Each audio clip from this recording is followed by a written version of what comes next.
Welcome friends to another session of finite element methods for fluid dynamics. In the last session, we looked at how to approximate first order ordinary differential equations, and then we started a discussion on how to approximate partial differential equations. We'll continue on that today.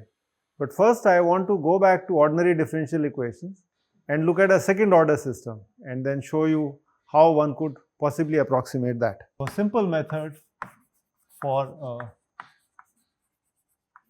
second order ODE. So let's take a very simple example of an initial value problem.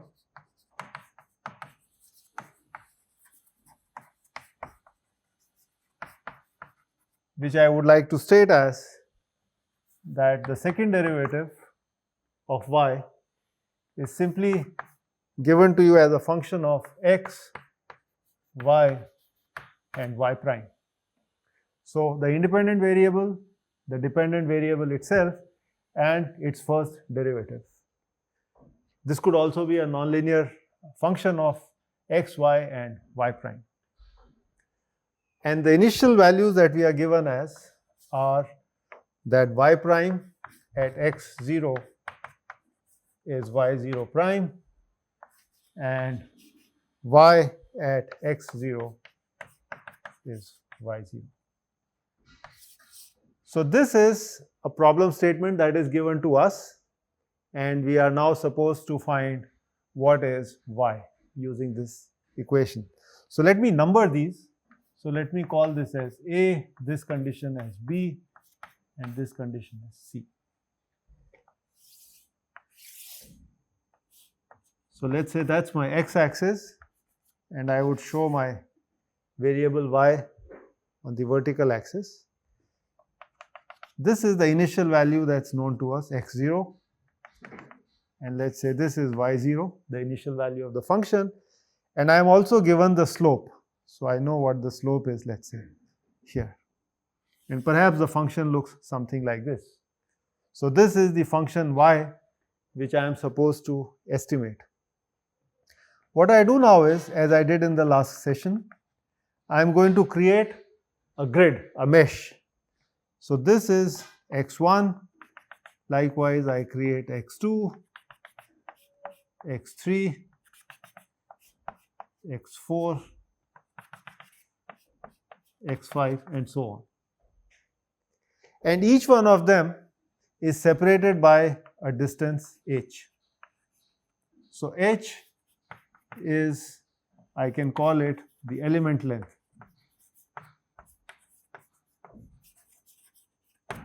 So this is the order of discretization that I am using. Smaller the value of h, closer are the grid points, so you would have a better approximation, but then you also spend a lot more because you have more unknowns. So I am going to write x1 as simply x0 plus h, and x2 I can write as x0 plus 2h, and so on and so forth, so that in general xn can be written at that it is x0 plus n times h.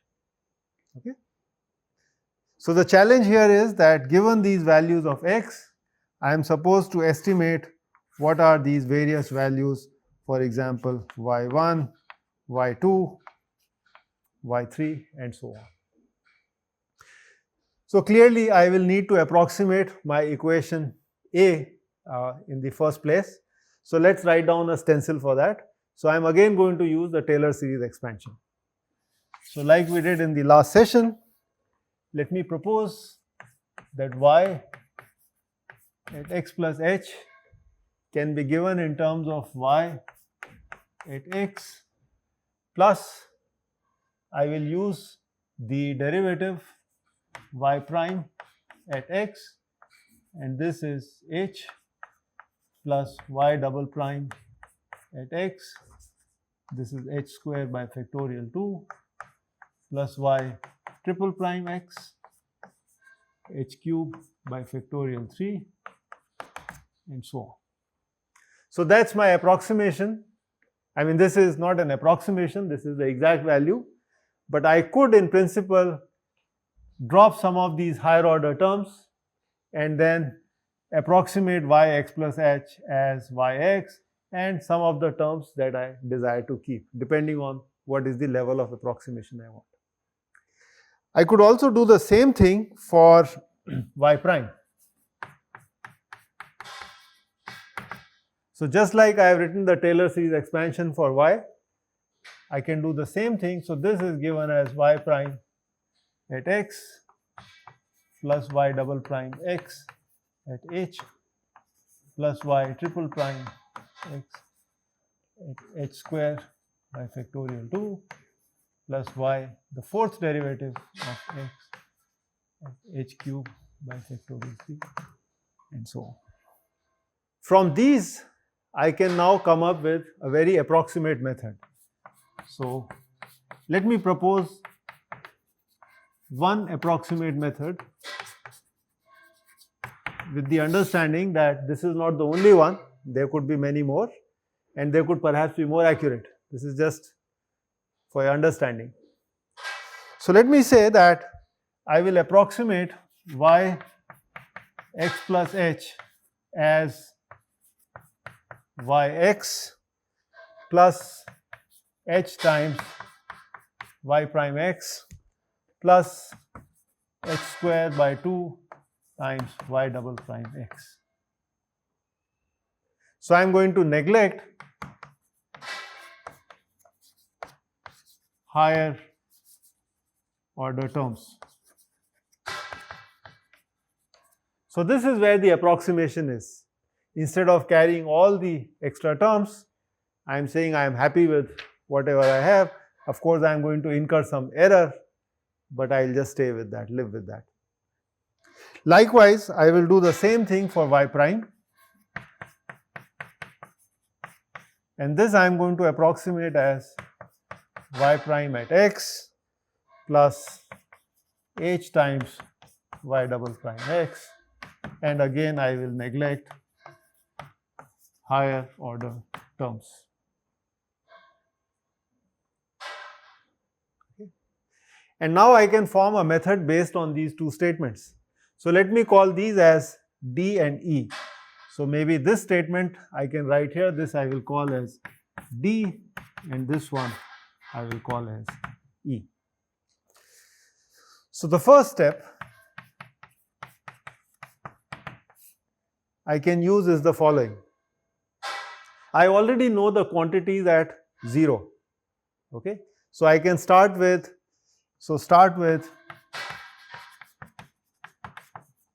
x0 and y0.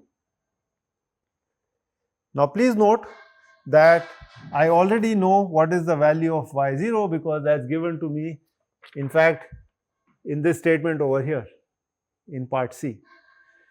I also know what is y0 prime, the slope, because that's given to me as an initial value. So I know the initial point and I also know what is the slope of this curve.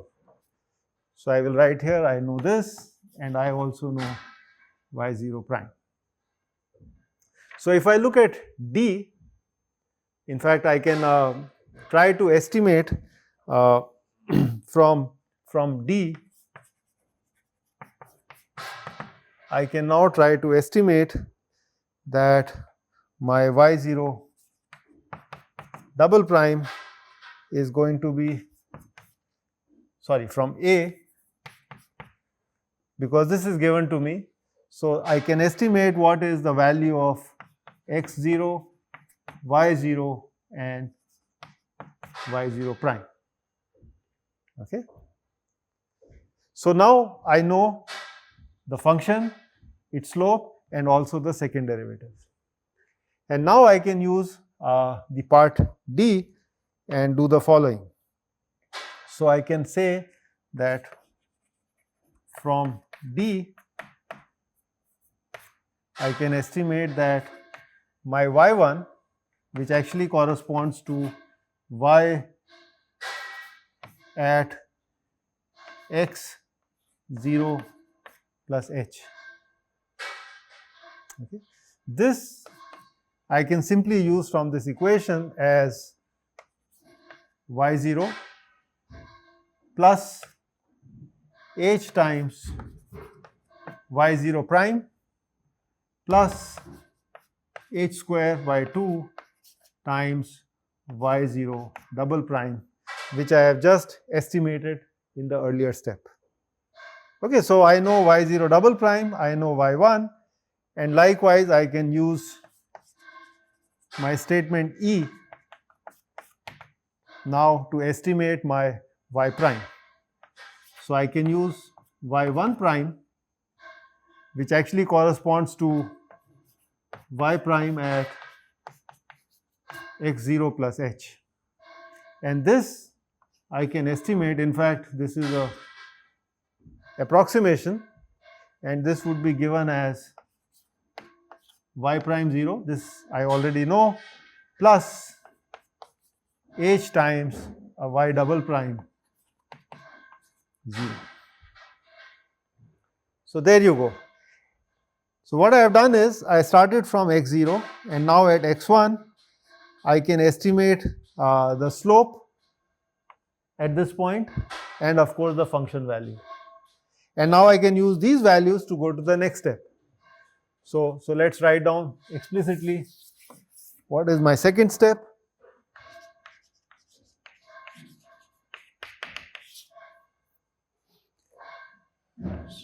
I am going to now calculate my y1 double prime, which is going to be the given function to me as x1, y1 and y1 prime.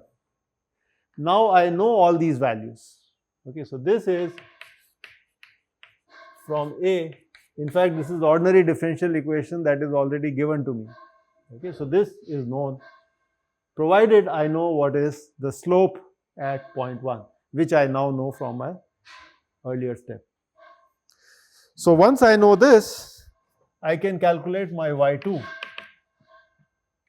and y2 can be estimated simply from step D. Okay, so I am going to write this as this is nearly equal to y1, okay, which is, so now I am going to use x as x1, and x1 plus h will give me x2. So I know y1 plus h times y1 prime plus h square by 2 times y double prime 1. Okay, so I can estimate y2, and likewise I can estimate what is my y2 prime. So this is from, as you can see, the equation D, and from equation E I will be able to estimate y2 prime, which is simply going to be given as y1 prime plus h times y double prime 1. Okay, there you go, and so on. So I can go to step 3, step 4, and simply propagate my solution at the subsequent values of x. So I could write a stencil, so we can actually generalize this.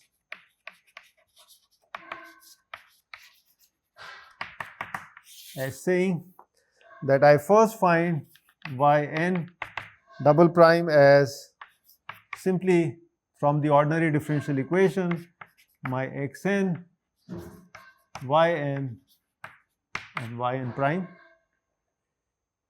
and then I use this to calculate my yn plus 1 simply from the equation D, which is going to be given as y of n plus h times y prime of n plus h square by 2 y double prime n.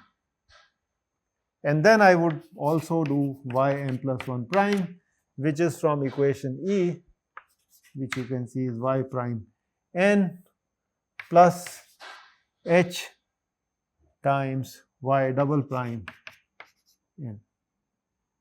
Okay.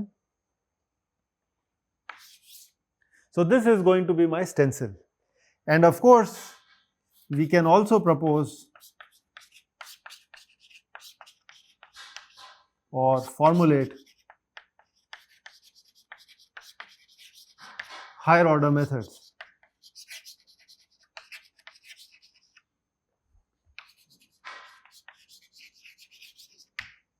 Okay, so this is a very simple example of how to solve ordinary differential equation which has a second derivative.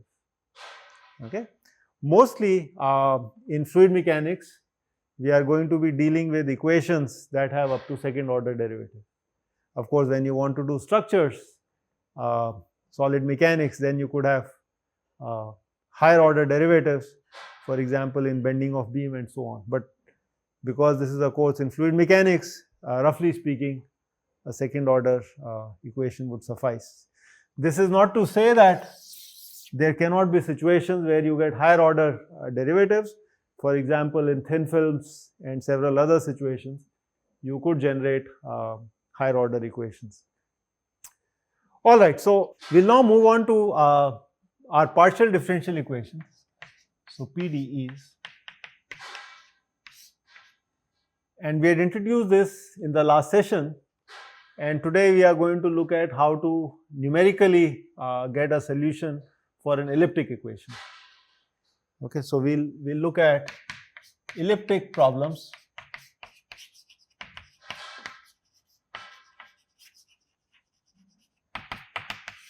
And one example that we is widely used in this class of problems is the Laplace equation or the Poisson's equation. So let's write that down.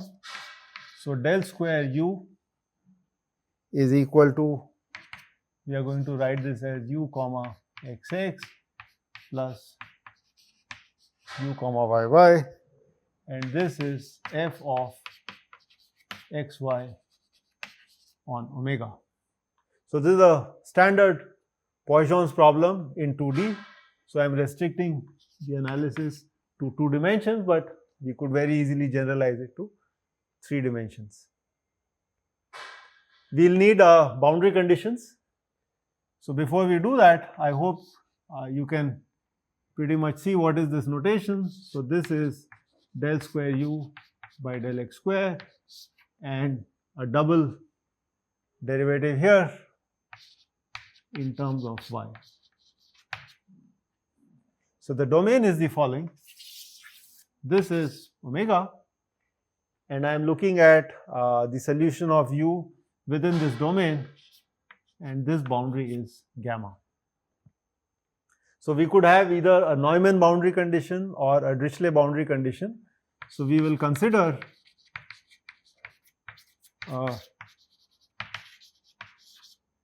Dirichlet boundary condition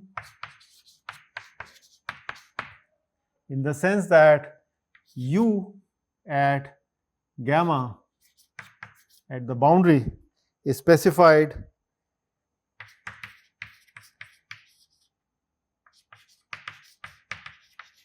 at all points.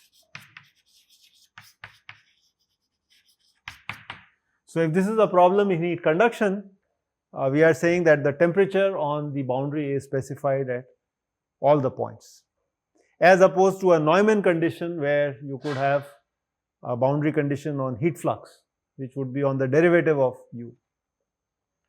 So now the challenge is that given this domain and given that what is the temperature field on the boundary, I am supposed to estimate what is the temperature field inside this entire domain.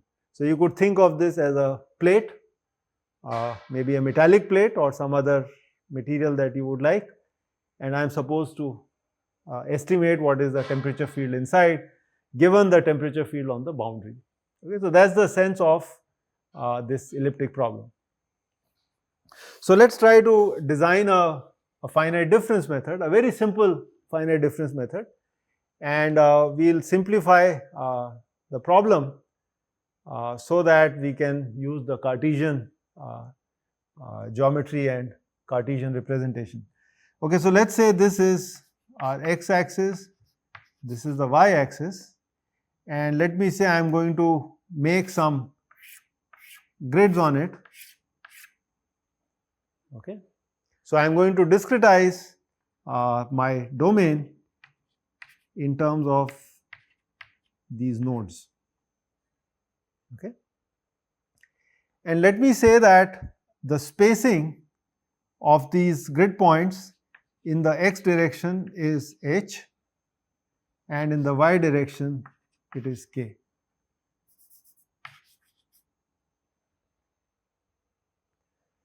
I could also say that this point is denoted as I, j. Okay, so I could have, for example, in my domain, certain number of grid points along the x direction and another number of grid points in the y direction, and just for the sake of simplicity, suppose they are uniformly distributed. So I could say the first grid point, second grid point, third grid point in the j direction, and likewise in the I direction. And that way I have an array of points, and each point can have an index I along the x and j along the y direction. In that spirit, I am going to say that u at xi and yj is going to be simply denoted as uij, where xi is simply the grid point x0 plus I times h, and my grid point yj is simply y0 plus j times k, where x0 and y0 are essentially the point by which the domain has a corner. Okay, so it's a very simple domain. If they are located at 0, if the origin is at 0, then of course this x0 and y0 are identically 0. So now we are again ready to talk about Taylor series expansion, and please see the parallel with the one-dimensional problem. Okay, in one dimension we had along the x-axis discretized our domain into some points, and we said we are happy with the solution on those points. Now we have chosen essentially a set of points which are very nicely distributed along x and y. We could generalize this to 3 dimensions, where again we would have points distributed along x, y and z axis.